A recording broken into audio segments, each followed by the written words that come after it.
speaking of shows, it's funny thinking back to the first time we had a show. Now, so you competed when? When was your first show? I was 2006. 2006, novice. So I guess Second place. I competed before you, because my first was 2005. Yeah, I heard of you competing. I heard of you competing through people who are at my gym. People who are in your grade. Yeah. Really? Mm-hmm. So I actually never knew. I was getting big into it.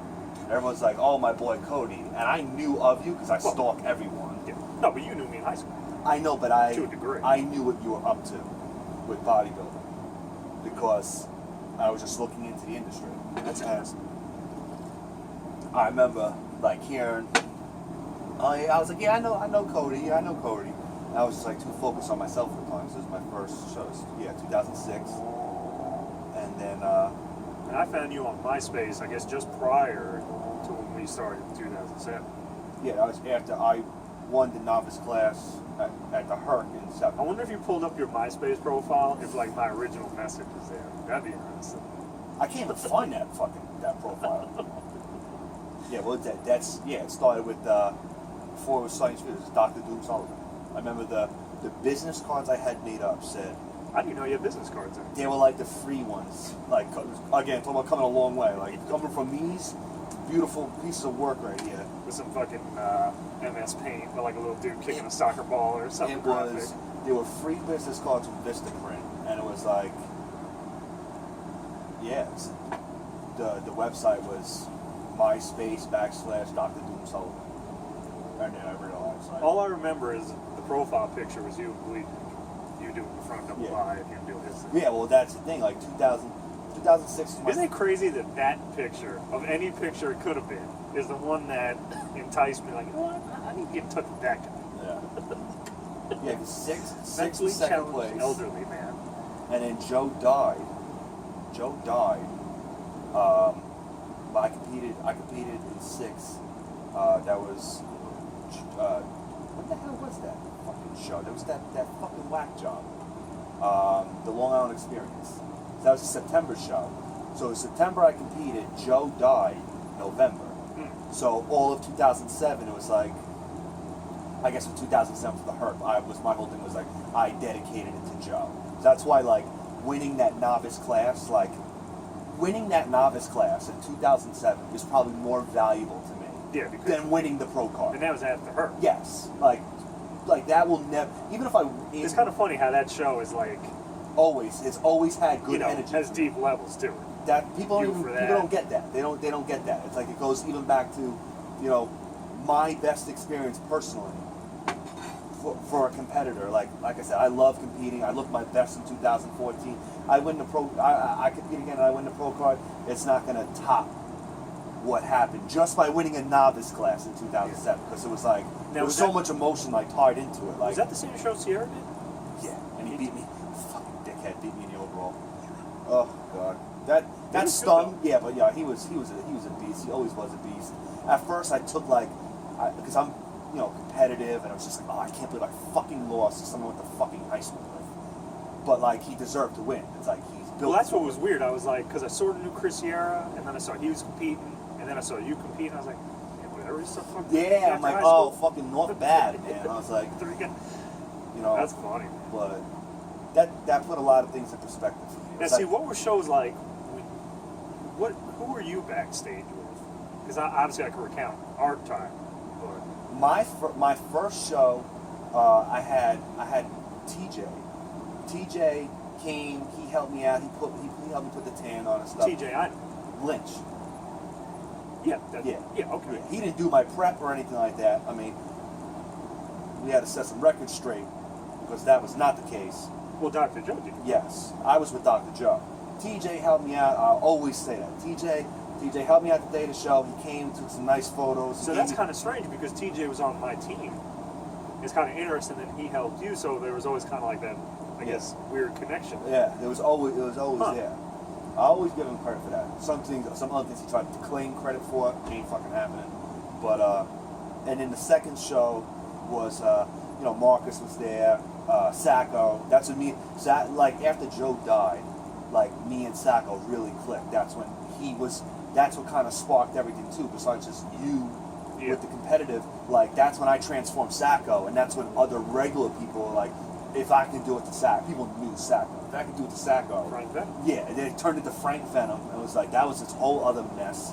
So we were real latched on then. So he was there, like Marcus was there, John was there. That's what it For 7, no, not for my hurt.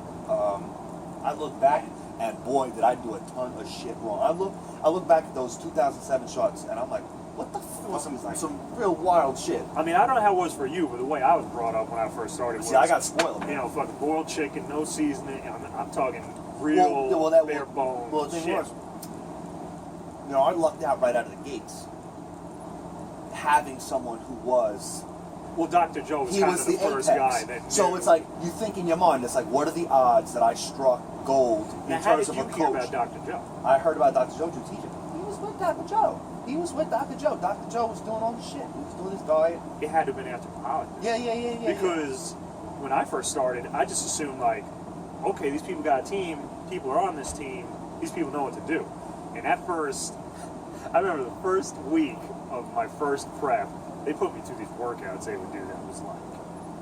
And I did it, and in that first week, my whole body, I felt like I was in a fucking car accident. And I was like, this is how you have to train to do a show? I was like, oh my God. I was like, See, oh I never God. had a team experience. I'll give it credit. I wouldn't have learned my posing if it wasn't for them. I mean, to his credit, he was a former Mr. Universe, that guy. So, I mean, he knew a little something about how to pose. And that was always helpful to me. But, yeah, diet-wise and shit, I mean, that came when I got with you. That was interesting. Yeah, 2007, I went on my own. I told Joe was supposed to do it, and I was like, you know what, I'm going to try to do my own shit. And I kind of went on my own, made some mistakes, still won my class. And then from there, it was just, that's when we linked up. And what's interesting, too, about that period is, you know, I had my team, and then I guess Dr. Joe had his, like, quote-unquote team or group. But there really weren't teams back then. Something was missing. You know, something was missing. And that's what I kind of like latched onto all those years. I wanted to focus on like that experience. Like, just as we started doing the shows, you know, you do a show and you're a competitor, you see it through that lens. And you do the show as a coach, and it's like, all right, this is a problem, this is a problem, this is inefficient, this don't work, we got to change this, how are we more capable? It should be that. Yeah. It's like, Sometimes sometimes you're pissing against the wind. I know. And then what's funny is okay, so you're coming from Dr. Joe, I'm coming from the Hollis team, and then we intertwine, and we go to that show in 2007, and we're alone. Yeah, it's us in a corner, and then this show. No one knew who we were. No one cared who we were. We were just trying to focus on a novice win that we didn't get. Was going to give me enough time with the diet. 8-week prep. Yeah, 30 pounds, 8 weeks. What can go wrong? Yeah, no one cared. No one cared. I remember being like feeling like very like timid, intimidated. Because it's like you're a new kid. There was no shirts, no business cards. There was nothing. There was nothing. There was MySpace and us. Yeah, that was it. And Rich Fitter. At that point, Rich Fitter with the purple jacket. Rich Fitter with the big purple suit. And see, at that point, you were still substitute teaching. So this wasn't like your career anyway. No, you were just doing this because I paid you. Yeah, I was looked at it as like, you know, I'm gonna try to be this teacher. And well, no, I was the teaching thing fell through at the end of 2007. So right around the time like we started linking up, I knew I had to commit because that's when I bounced out of Connect Quad, because I feel like I got screwed with the whole interview process. I was training those high school kids. My name was running through that district like wildfire. Like the teachers in my field, social studies, if they were absent, they didn't even put their absences in. They let me know. They wanted me to cover their classes. Like I was doing my thing. And then I found out that there was four positions opening in social studies. But that's the thing. It's like you find out a 7th grade teacher's leaving, but is 7th grade going to be open? Sometimes a 7th grade leaves, but an 8th grade teacher wants to move to 7th. So I fucking mapped out grade 7 through 11, from day 1 of 7th grade to the end of 11th grade, like a maniac. I was burning through pencils like this. And I had everything. I had tests, quizzes, review sheets, Regents prep, PowerPoints, what to do if I'm absent, what to do if I fucking drop dead. Like, here it all was. So we went in for the interview. We had to do like this essay thing, which I feel like I killed. I definitely had a perspective on everything that no one else has, as usual.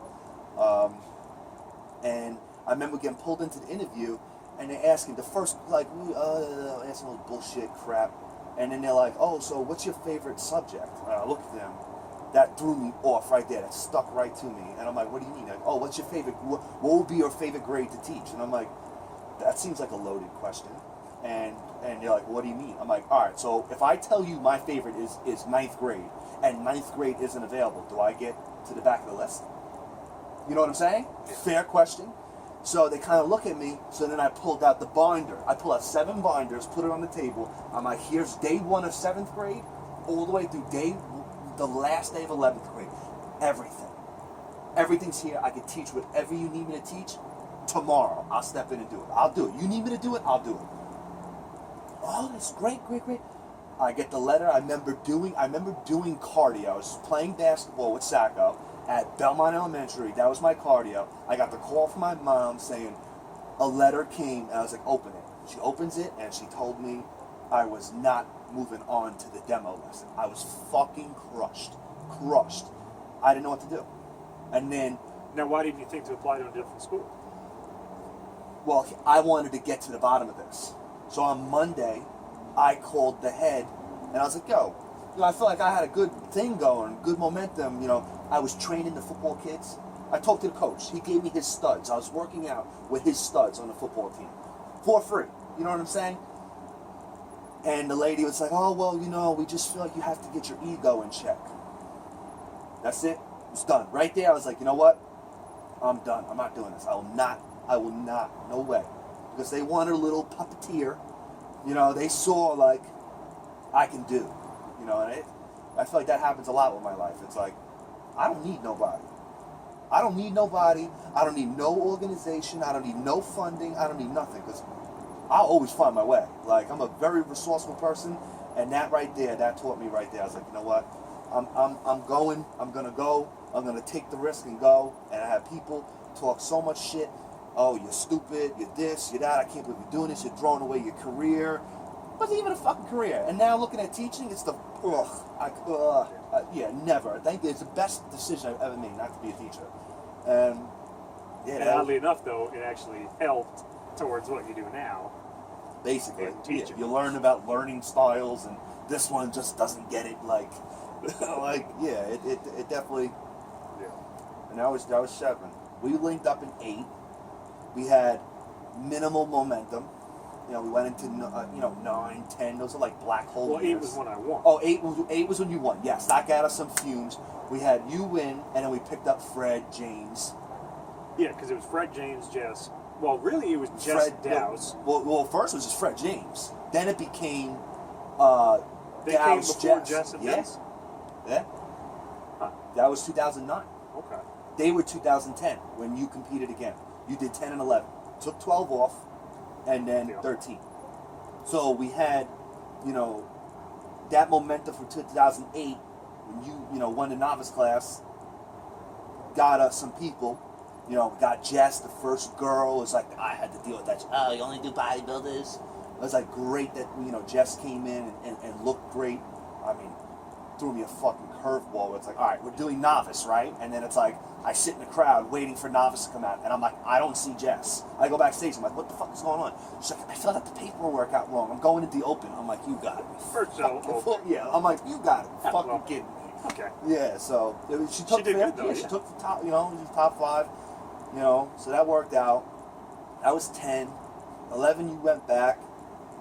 What was the year you got screwed? You got screwed at 10? No, you got screwed at 11. No, you got screwed at 10. The second time. 10 I looked all right. 11 I looked all right. 11's when you took 3rd place. The kid in the red took 2nd? Yeah. And that's when you threw the trophy in the garbage? Yeah. Okay. Well, I always do that when it's not first. And it's not a disrespectful or, feeling sorry for myself. It's just, I want someone to come in and see my trophies and be like, okay, that's all first place. Yeah. There's no need for me to, I'm not happy about 2nd or 3rd. And that, oh my God. I don't know about you, But when I do shows and I don't win, I hate. And even though people are being supportive, I hate when people are like, you know, what'd you take? And you go, third. And they go, oh, that's great. And it's like, you think I fucking trained for third? I came here for first. I mean, anything other than first it depends. sucks. Yeah, I mean, for now, you, it depends on the person. Now, I'll put it this way. Whenever I go into a new like division, like okay, when I first did open, that was chips forward and neck. Yeah. So okay, this is where I'm at. I'm in third place. I'm never going to be this again. Next year I take third place, want to die. Yeah. Because I'm like, what just happened? But that's how I look at it. Whenever I do, like if I do a pro show, I don't really care where I place. Even if it's dead last, like okay, well I got to work on stuff. Yeah. But the second time, I better win. That's the way I compete. That was 11. 12, we came into the hurt. 12 was when Tyrone, we got our first pro. Okay, yeah, that's right. Alicia jumped on the team. There was, Tyrone came in, won the Bantams, won the first pro card. And that, like, kind of put us on the map. But little did I know that, like, the next year it was like, boom, 3 pro cards in the same night, and we get the overall. And I still remember, everyone was like, oh my God, you must be on cloud 9. And I tell them, I'm like, yo, I couldn't sleep for 3 days. Everyone's like, why? I'm like, we won. I lived in the moment, and then the first thing I thought when I got home was, fuck. Like, how do we match this? Like, how do we match this? How do we prove it wasn't a fluke? How do we prove that it's real? You know what I'm saying? Like, who's coming for us now? You know what I'm saying? Like, we put ourselves on the map. Yeah. Like, we branched out. It was the first time we did Nancy's show. Like, Fred, he did. Yeah, Fred did the Northeast Classic. Yeah. And Tyrone went there, so we were being seen in different places. Then we went into the Herc and obliterated it.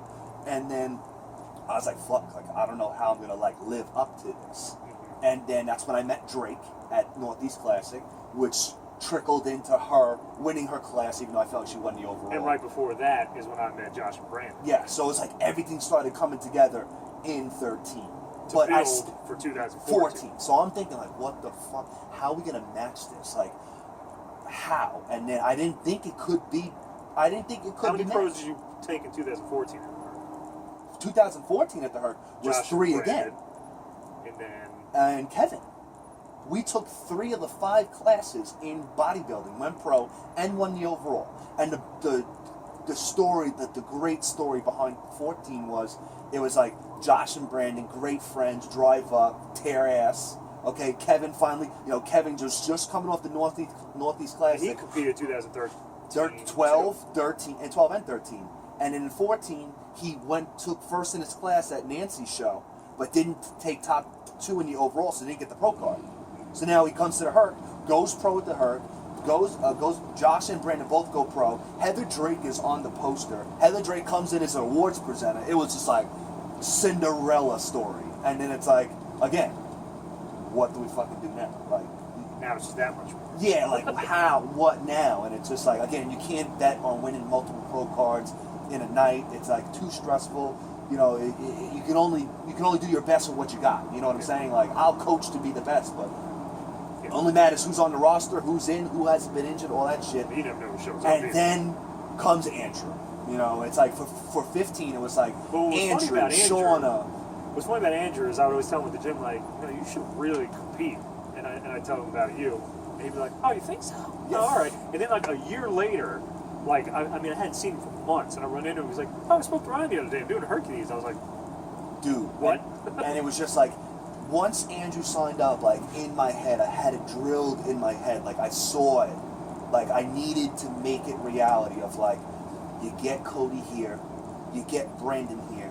We got to get Andrew to win this overall. We got to pour everything into Andrew because it's like a symbolization of the passing of the torch.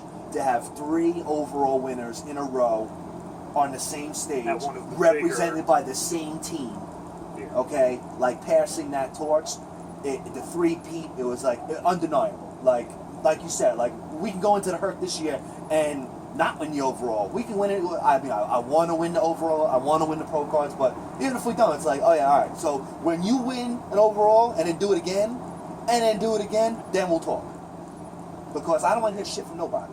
Like, I don't want to hear shit from nobody. It was just, that was wild to see. And then, like, the pictures we took the night before of, like, Brandon and Andrew wrestling the helmet against each other. Like that was just wild. Like Yeah. it was a good feel. The chant, the SUF chant, that was wild. That was nuts. Like that was one of And the wearing the helmet. yeah, one of the greater moments. Like, yeah, you know, we don't have helmets at the Herc this year, but you know, this team, But we have our own did helmet. happen to have our own helmet that we'll bring to the show, and it's now on the poster.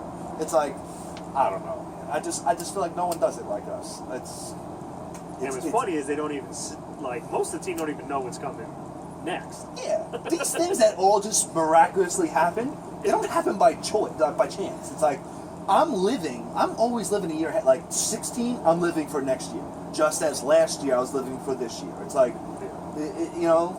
Well, you know, the office happens by itself. You didn't do anything. Yeah, I was think about it. Like we started in my basement with that bullshit. That's what people don't understand too. The little bullshit laptop. Like They this. saw the office, but they didn't know the office used to be a kitchen in a downstairs apartment. And then it became the garage. I was like, fuck. Like, I can't have these people in my kitchen anymore or my bedroom, my personal bedroom.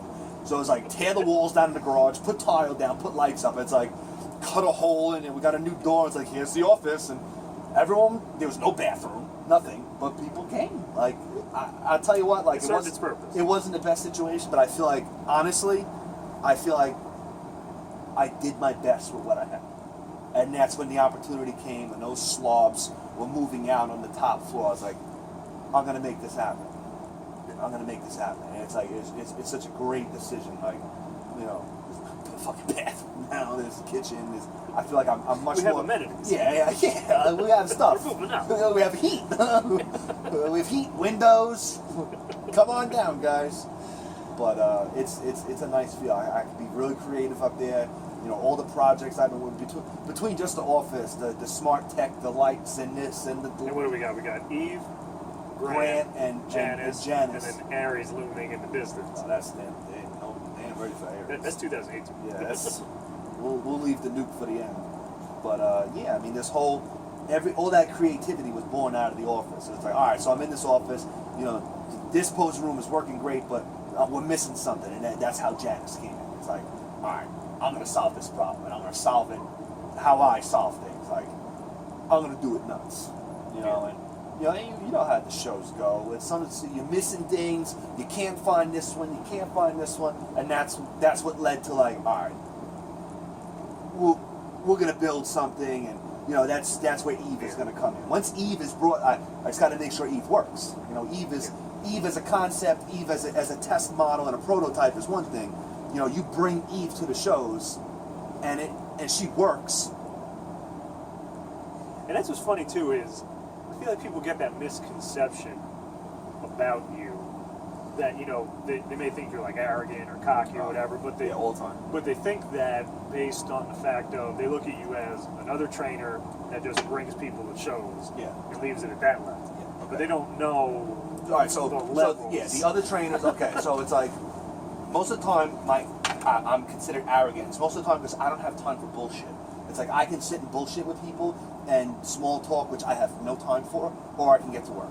I'm always working. I'm doing training charts, and then I'm going to train clients. And then it's like I have to eat, obviously. I got to take care of my dogs. I got Shauna. But on top of that, it's like, who do you think builds these projects? Who do you think sat there in front of the dry erase board for 2 hours and planned Janice and planned Grant and Eve? Like, those things just don't build each other. And when things don't go right, who do you think has to sit there and do the research and do this and almost electrocute himself here and solder this and convert this to make these things work? It's like, that's what I'm doing. So it's like, people can say whatever they want.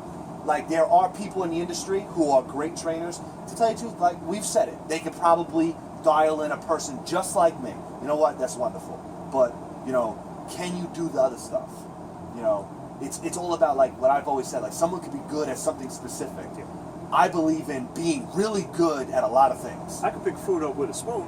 Well, why would I do that when I really need a fork? Yeah. So it's like, there's a lot, you know, there's a lot. People don't see that, though. People don't see it. People just see what they want to see or see what they're They see a exposed to. picture on Facebook or status. They don't see when I don't shave for a couple of days. I look like I'm homeless. My hair's all over the place. Bloodshot eyes, and I'm soldering this wire. I'm doing this, and there's paper sprawled out all over the place. Like, Aries is a nightmare, like a nightmare. I have a stack of papers like this, and it's like, I'm thinking of every single possible thing that could go wrong with this thing, or I'm trying to catch all the problems before we even get to it. It's like, write it down, write it down, write it down. So it's like, you got this project open, on top of this, you sort of dry erase board. It's like, look how many fucking people are there. Plus all the people who are pushed for the fall.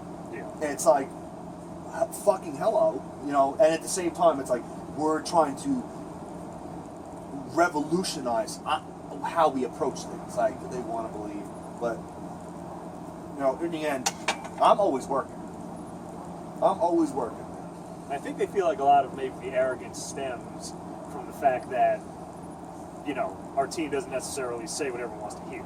Oh yeah, I don't get that these Dude, people that's what I'm saying. think it's going to be nice. Yeah, no. There's no reason. No, I don't listen, man. We went to the same school. We're from that same like. When I think of like me or the team and how I approach things, it's like it's a mesh of like Smash Mouth North Babylon football. You know what I'm saying? Some Stone Cold Steve Austin. It's like, yeah, like this is what we're gonna do. Like, and yeah, it's like these people, they all do the same thing. All these people play nice, and then they backstab each other. At least with me, yo, if I don't like you, you know I don't like you. You always know where I'm coming from. You either have an ally or you got an enemy. I could be a docile enemy. I could just sit there. I don't have enemies, if you, I make yeah, some. and if I don't have enemies, yeah, I've always said that. If I don't have enemies, I'm gonna go looking. What I find funny is a lot of conflict and, like, you know, whatever shit we talk, whatever, it ain't stemming from, you know, ooh, you know, I'm trying to start a problem for no reason. This is a legitimate complaint. It's common sense. All I see is a bunch of the same shit everywhere. It's the same shit, it's the same attitude, it's the same approach, it's the same fakeness, it's the same crap all the time. Team coach's name. Oh, God, yeah. When I see that, like, I want to, like, if I could vomit in my mouth, like, I would. It drives me fucking crazy, because I look at it like, I'm never impressed by me. And I'm always going. I'm always going because that voice is telling me, you ain't shit. You're not shit.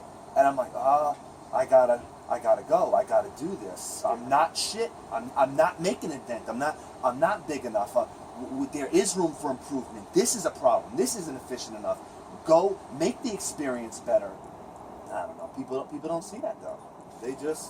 They see whatever's on fucking Instagram or Facebook, or hey, I'm at this show, or the typical like, yeah, I see this guy at the show. Let me point at this guy. Yeah, this is our photo. It's like, oh God. And they wonder why I don't want to play nice with any of them. Like, coaches, promoters, whatever. What's happening? Being friendly's over. Yeah, yeah. You know, I don't attack people. If I'm coming at you, I'm coming at you for a reason. I'm not going to go and pick on someone for no reason. It's like, I'm coming at you because you are a flaw. You're a flaw in a system that needs to be modernized. You're the weak link.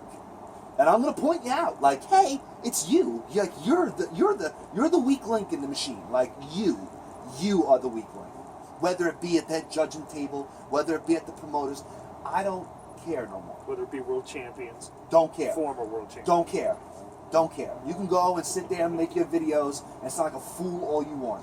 Don't care. I don't care who you are, what you did, where you're going. Don't care. I care about where we are, where we're going, and where we came from.